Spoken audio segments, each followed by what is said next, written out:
Hey everybody, our video for this asynchronous day will be on 3 easy setups of how to set up proportions for problems not involving similar triangles.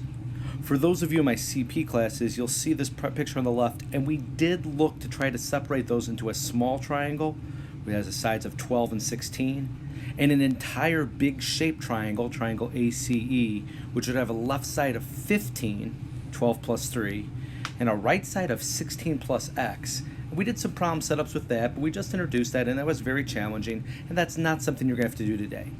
Everything here is going to be 3 things of 3 different geometry pictures, which do get set up in simple proportions. We are going to do some algebra with distributing today, but we're not going to do anything with challenging setups, hard visualizations.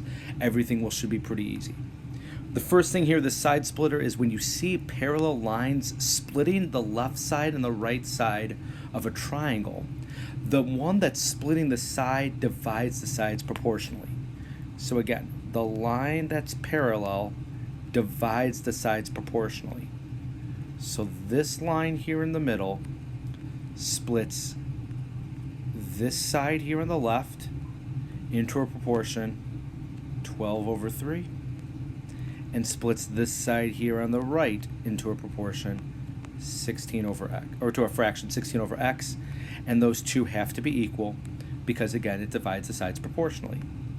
When you cross multiply, ridiculously easy, 12 times x is 3 times 16. 12x equals the product, 48.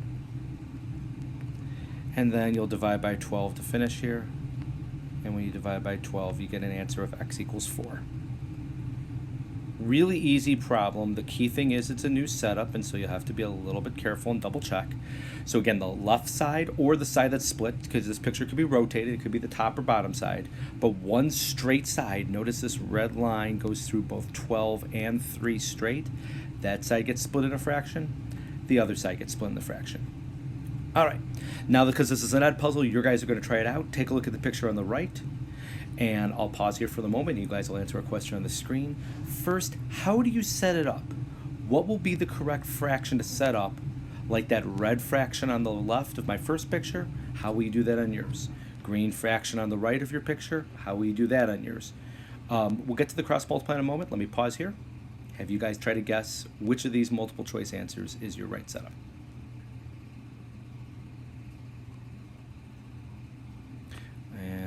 Hopefully you chose it right. 2 over 4 gets written in one fraction. X over 7 gets written in another fraction. All right, why don't you take a moment here? Again, just try to practice and solve it out and make sure, does it cross multiply to the correct answer? So take a moment here. Cross multiply, use a calculator if you need to. If it comes out to be a whole number, write it as a whole number. If it comes out to be a decimal, it'll come out to an exact decimal. I'm not going to have a rounded decimal in this problem. So either whole number or exact decimal. Go ahead and try it out.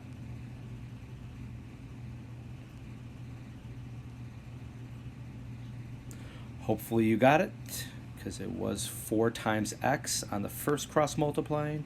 2 times 7 is 14 on the second. And when you divide those, you get 3.5 as your answer. Hopefully so far this seems really quick and easy. Let's take a look here at another one. If you have multiple parallel lines, it also divides things proportionally. This is almost the exact same as the last one. It's that parallel line in the middle, like this parallel line in the middle, splitting the left side proportionally and the right side proportionally. The difference is this picture is not a triangle. If you're trying to make it into a triangle, you actually could. You could end up extending these lines. As you can see here, it's just off my screen. But you could extend those lines like I did in yellow off the screen and turn this into a picture that looks almost exactly like the first picture. Involve some subtraction to prove that they have to be the same. But it does turn out that the math is identical. Even when you don't see a triangle in the picture, you just see a lot of parallel lines in the picture. So once again, 10 over 2 is your first fraction. 12 over x minus 7 is the second. We need to cross multiply these. Oh no, I have 10 and x minus 7 there. That's not the end of the world, but I do have to realize I have to write it with a parenthesis. I'll have to cross multiply. Same thing here.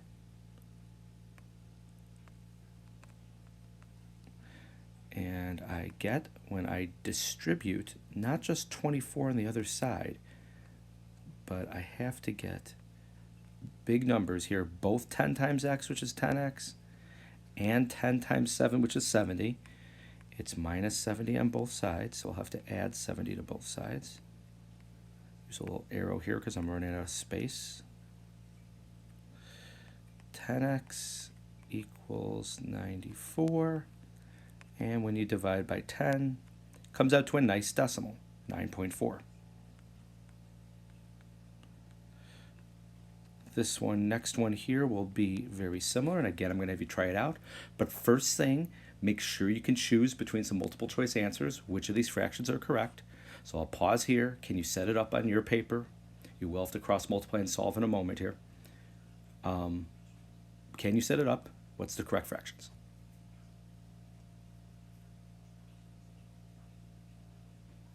Hopefully you got it right. And on the left side, you set up 5 over 8. And on the right side, you set up 3.75 over 2x minus 3. You'll cross multiply. And I'm going to write this one out. 5 times 2x minus 3, I'll put it in the parentheses for you, equals 8 times 3.75. Excuse my handwriting as I get to the end of my screen. You can make it look nicer on your paper. When you take 8 times 3.75, it works out very nicely. And this whole thing ends up working pretty well. So once again, I'm going to have you guys double check that you can distribute and get the right answer at the end. Let me pause here. If you can take another, minute on your paper, solve this out, get an answer for x, and pick the right answer on the Edpuzzle screen. Here we go.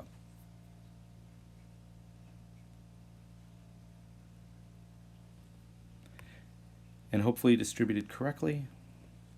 You would have gotten 10x, and make sure it's minus 15. Hopefully you multiplied 8 times that decimal correctly. That would come out to be 30. This should be an easy finish here, but add 15 to both sides and divide. It comes out to be x equals 4.5. So we're doing some distributing. We're doing more than just the basic algebra stuff, but so far, hopefully these setups, like in red and green, seem really easy. Hopefully the algebra seems the exact same as the normal level algebra you've been doing. One more type of problem. Let me take a look here and flip to my final one. This one here doesn't look at all like similar triangles in the pictures we've been doing. It's something that works with angle bisectors. And whoops, my first picture was not marked. This line in the middle, JL, has to be an angle bisector. So the first thing there, and I'll highlight this in yellow.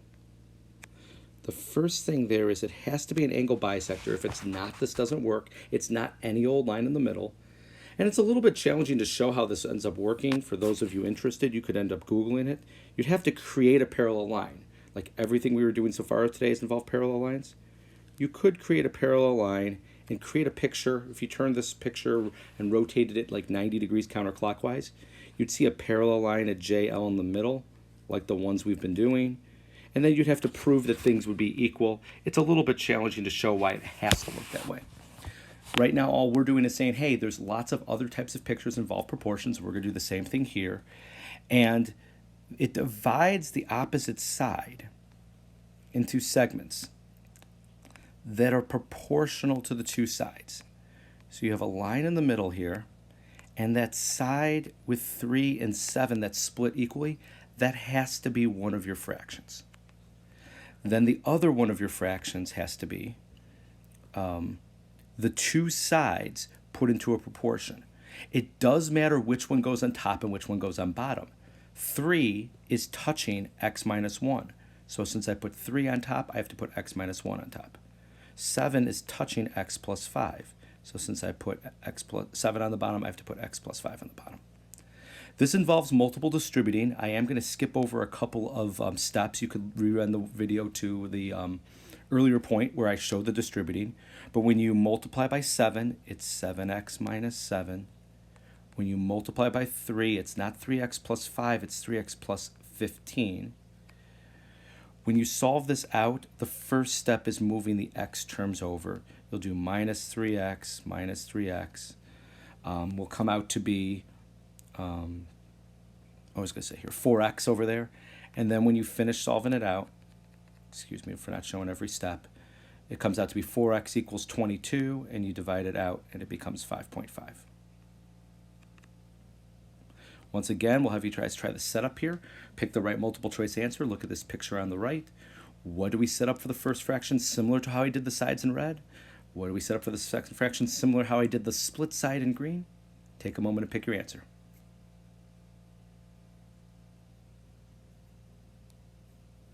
All right. I hope you set up your split sides were 10 and 8. Not 10 over w plus 2.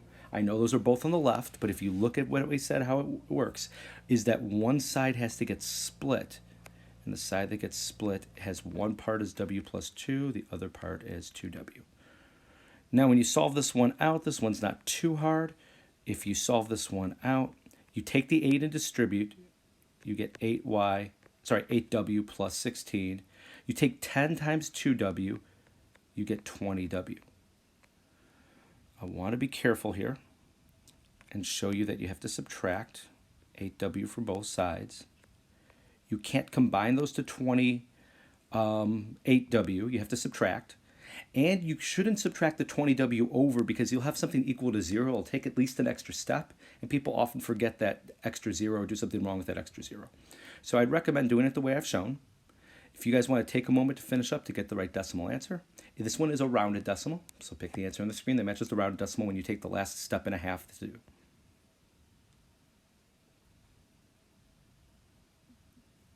And hopefully a nice job. You would have gotten 16 equals 12w, and when you divide out, you get 1.3 repeating.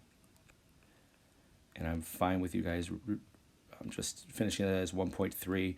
We do have a lot of exact decimals in this chapter. We will have rounded decimals. I'll usually try to prompt you when I can to round your decimals. All right. Most classes here, what you guys are doing next is a quick 6-question edge elastic that should be easier than the Edpuzzle questions I asked you, hopefully.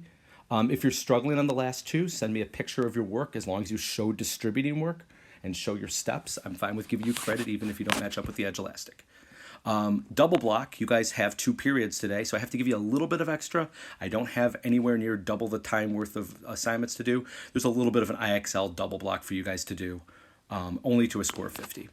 So everybody, take a moment to finish up your edge elastic, and then double block. Make sure you do the slight extra assignment since you have 2 periods of work on IXL. It's probably 5 to 7 minutes of extra work for most people, nowhere close to an extra 30, 40 minutes of work. And then everyone else, I'll see you Tuesday or Wednesday in class. Take care, everyone.